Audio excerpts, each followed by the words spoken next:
What's going on, guys? Ryan O'Toole back here again, giving you guys another Netflix review. Today I'm going to be reviewing the newest film from Spike Lee himself, that is Da 5 Bloods. This film was released on Netflix today.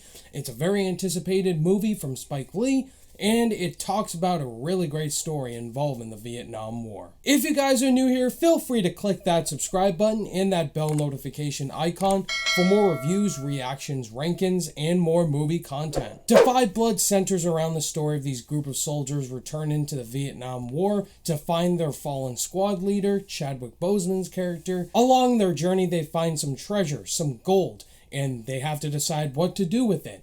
And along the way, they have to deal with some consequences. Spike Lee is back at it again with another movie, and I was very excited for this film. Spike Lee, he's a very great filmmaker. He has a voice in this community, and whenever he makes a movie, I'm always interested to see what it's about. And with the stuff going on in today's world right now, this is a perfect movie we need to watch right now. It's very educational in the messages it's presenting. Da 5 Bloods is full of everything that I love about Spike Lee as a director, and it's full of things that I did not expect from Spike Lee.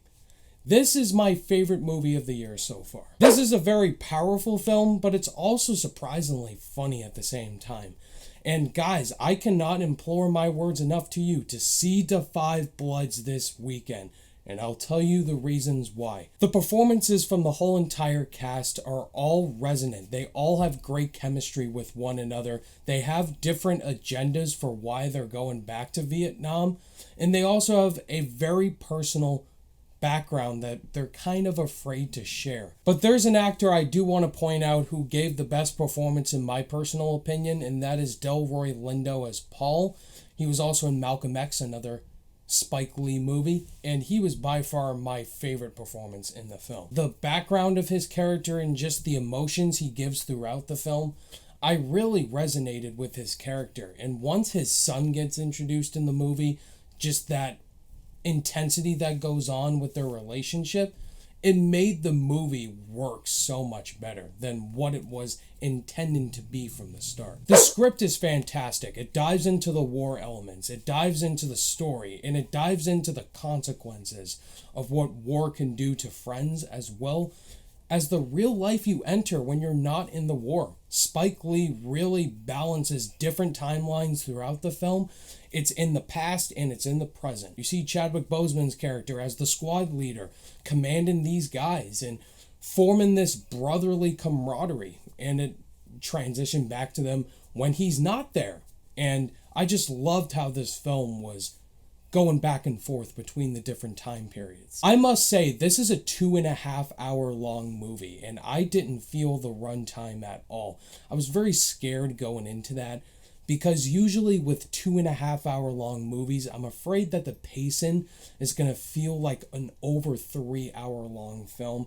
But Spike Lee always nails the editing in all of his movies. Like BlacKkKlansman last year was an over 2 hour long film, and the editing was the best part of that movie. And the editing here is flowed perfectly. Every scene had a purpose, and might I say, every scene I did not expect certain things coming. The plot throws you in different loops, and it has shocking scenes, it has very funny scenes, and very gut-wrenching scenes. Like, you feel like you're back in war, but as well as consequences in real life that do happen. I have very little issues with this movie. I think this is almost a perfect movie. I'd say a few characters get introduced into here, like these group of people that show up in around the middle act that serve some purpose to the story. One of them is Paul Walter Hauser's character from Richard Jewell, who I thought gave a great performance. I just felt like those group of people didn't really add much to the movie. They felt like pretty typical characters, and once their storylines get resolved, I was like, okay, that's fine. I didn't really get invested in them. They provided some good entertainment, but I just felt like they didn't really need to have that much big of a presence in the film. Before I give you guys my final overall thoughts on the new Spike Lee film, Da 5 Bloods, if this is your guys' first time checking out the channel and you enjoyed hearing my thoughts on this film, please smash that like button. It really helps with the algorithm, and consider clicking that subscribe button because I do tons of movie reviews on this channel, do ranking videos, end of the month Blu-ray hauls. I also have a podcast called the Fallen for Film Podcast, where me and my co-host Colin Williams dive into all the newest movie trends and movie news, talk tons of movie-related content, and the best thing is, I do this on a weekly basis. Da 5 Bloods was everything I was hoping for from a new Spike Lee movie. It's full of emotion, laughs, and just gut-wrenching scenes that I was not expecting. Filled with some of the best performances of the year so far, and that's not saying much because 2020's been rough, but I am so happy to finally see a great film. And coming from one of my favorite directors, Spike Lee. On my rating scale, Da 5 Bloods absolutely gets an A+. There you have it, guys. That was my thoughts on Spike Lee's new film, Da 5 Bloods. Have you guys seen Da 5 Bloods yet? If you have seen it, let me know your thoughts and opinions down below. Did you love it like me? Think it was okay? Or did you absolutely hate it? Let's talk about it down below in the comments. Second movie review of the day done. Now we got one more with The King of Staten Island. Look forward to that review up next. Thank you guys so much for watching. All my social media links are in the description below. And I'll see you guys in the next video. Bye.